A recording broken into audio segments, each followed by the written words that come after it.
In 2020, millions of people sold their stocks in panic. And in the same 6 months, billionaires got $845 billion richer. Same market, same crisis, opposite outcomes.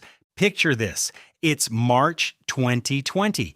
You open your brokerage app on a Tuesday morning, maybe with your coffee, maybe before you've even gotten out of bed, and your portfolio is down 18% in 2 weeks. Your 401k looks like someone took a bite out of it. The news is screaming that the world is ending. Your coworker just texted you, "Should I sell everything?" And somewhere in the back of your mind, you're thinking the exact same thing. So you sell, or at least you move everything to cash because that's the rational thing to do, right? Protect what's left. And here's the thing. While you were doing that, while tens of millions of Americans were doing that, something else was happening on the other side of the trade. U.S. billionaires, all 643 of them at the time, were quietly watching their collective net worth grow by $845 billion in 6 months. While the country hit 14.7% unemployment in April of 2020, the worst unemployment rate since the Great Depression, America's billionaire class added the equivalent of the entire GDP of the Netherlands to their wealth. Now, I know what you're thinking. Vit, that's just because they own stocks. And stocks went back up. It's not that deep. And you're partially right, but that's exactly the surface level explanation that keeps most people broke, because it misses the whole machinery underneath. The system that doesn't just passively reward the wealthy, it actively transfers wealth toward them during every single crisis. And it does it through mechanisms most people have never even heard of. Today, we're going deep on all of them, not surface level, not buy the dip advice. We're talking about the actual engineering of how recessions function as wealth redistribution machines. And by the end of this, you're going to see every future market crash completely differently. Let's go. Here's what most people don't realize about recessions. They don't destroy wealth. Not really. They transfer it. When the stock market drops 40%, that value doesn't evaporate into the atmosphere. Someone sold those shares to someone else at a lower price. The question is, who was on which side of that trade? Think of it like a game of musical chairs, except the music was always going to stop, and some people had been saving a chair in the corner the whole time. For most people, a recession means panic, job loss, forced selling, and survival mode. For a small group, the ones who prepared, it means something else. It means a once-in-a-decade sale on everything they've wanted to own. Here's the thing about recessions. They don't create losers and winners randomly. The winners are almost always the people who had 3 specific things going into the crash: cash, calm, and access to credit. And those 3 things are not evenly distributed. Let me show you how this actually works, because the math here is genuinely shocking. Warren Buffett deployed $26 billion during the 2008 financial crisis. $26 billion.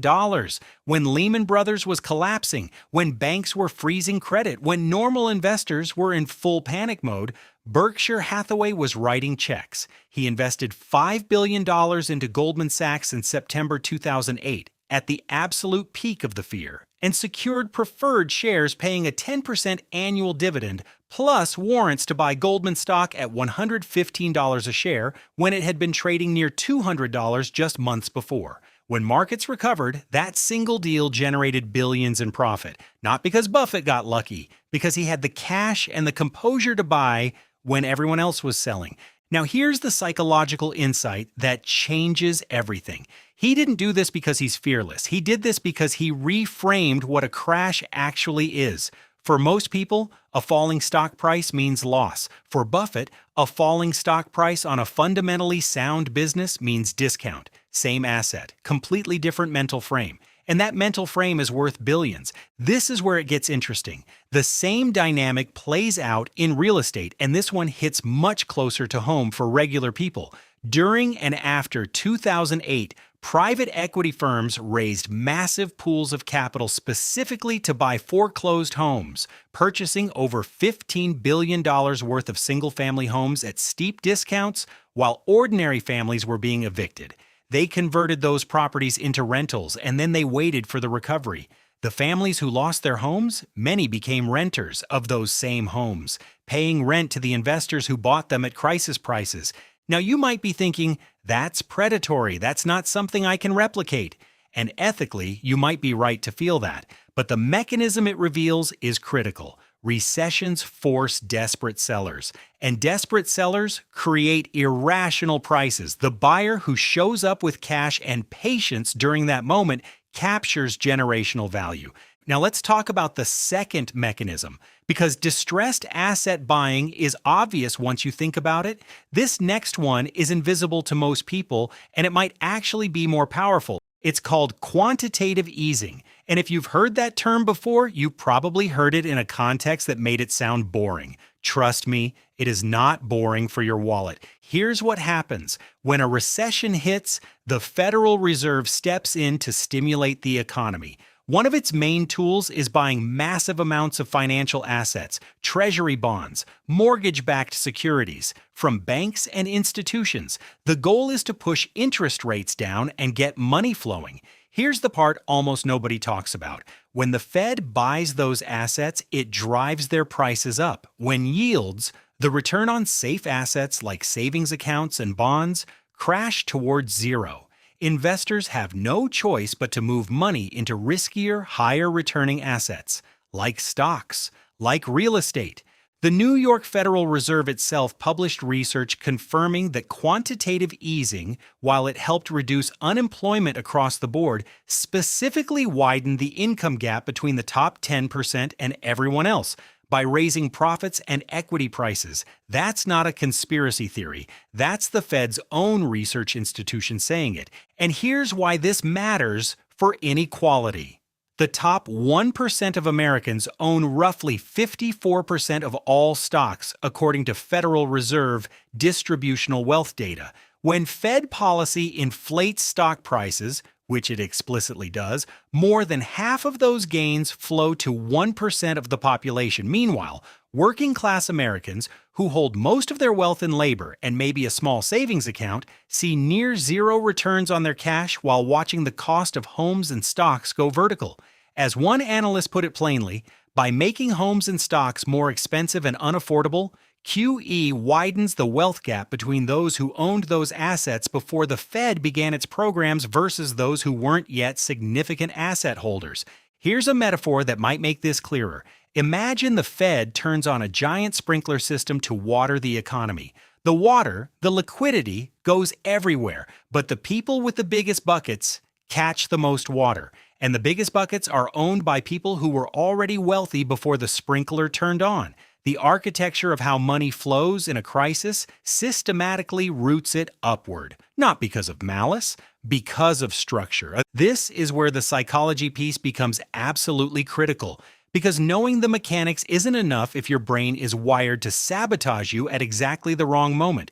Here's what actually happens to the average investor during a market crash. First comes the denial. This is just a correction. It'll bounce back. Then the fear. Portfolio down 20%, I'll wait until it stabilizes. Then the panic, down 40%, I can't take this anymore, I'm selling.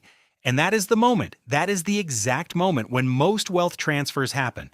The person who sells at the bottom to a buyer holding cash is literally handing over future value in exchange for present relief from emotional pain. Psychologists call this loss aversion.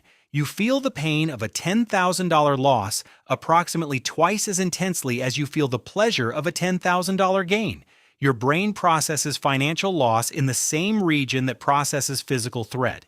Your amygdala, the ancient lizard-brained part of your mind, cannot tell the difference between a portfolio drawdown and a predator, and so it triggers the same response: run. Now look, emotion is human, but understanding this response is the entire difference between being the buyer and being the seller in a crash. The wealthy don't feel less fear. They've built systems around their emotional decision-making. That's not a personality trait. That's a habit that can be built. Let me give you the math on what's actually at stake here.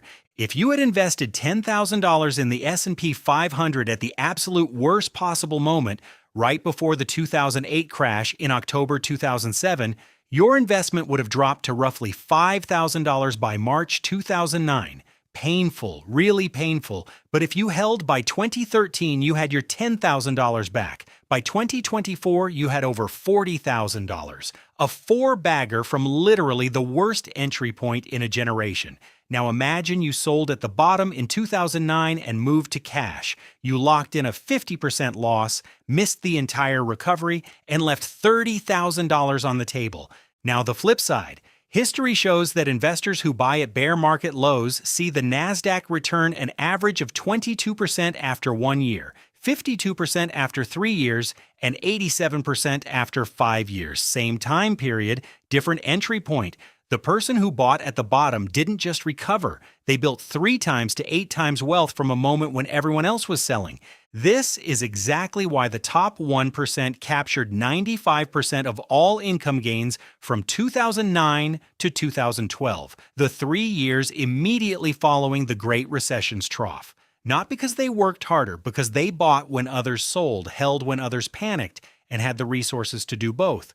And 2 years into COVID, U.S. billionaires' total wealth had shot up by $1.7 trillion, a 57% increase from where they stood when the pandemic was declared.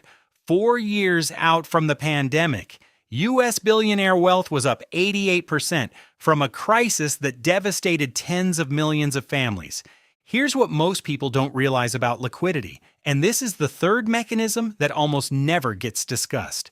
Cash is a liability in normal times. Inflation eats it. It earns nothing. The smart advice in a bull market is to be fully invested. But in a recession, cash is a weapon. It's optionality, the ability to act when others can't. And the wealthy maintain liquidity specifically for these moments, not because they're pessimistic, but because they understand the cycle. Expansion, peak, contraction, trough, recovery. This has happened every 7 to 10 years throughout modern economic history. It is not a question of if, it's a question of when. And when it comes, cash is the ticket. Most working Americans cannot hold meaningful cash reserves. Over 60% report living paycheck to paycheck. When a recession hits and job losses come, they don't just lose investment value, they lose income. And losing income during a market crash forces them to sell assets, their 401k, their stocks, sometimes their homes, just to cover basic expenses. Survival spending turns them into involuntary sellers at the worst possible moment. Meanwhile, a high net worth individual with diversified income, dividends, rental income, business cash flow, experiences the same crash very differently. Their cash reserves remain intact. Their income streams, while reduced, don't evaporate, and they can deploy capital into the discount window the crisis has opened. This is the core of the inequality spiral. It's not just about having more money. It's about having a financial structure that is anti-fragile, one that doesn't just survive the storm but actually benefits from it. Now, I want to address something head on because this is where a lot of people get frustrated. You're watching this thinking, Vit, this is interesting, but I'm not Warren Buffett. I don't have $26 billion in cash. What does this have to do with me?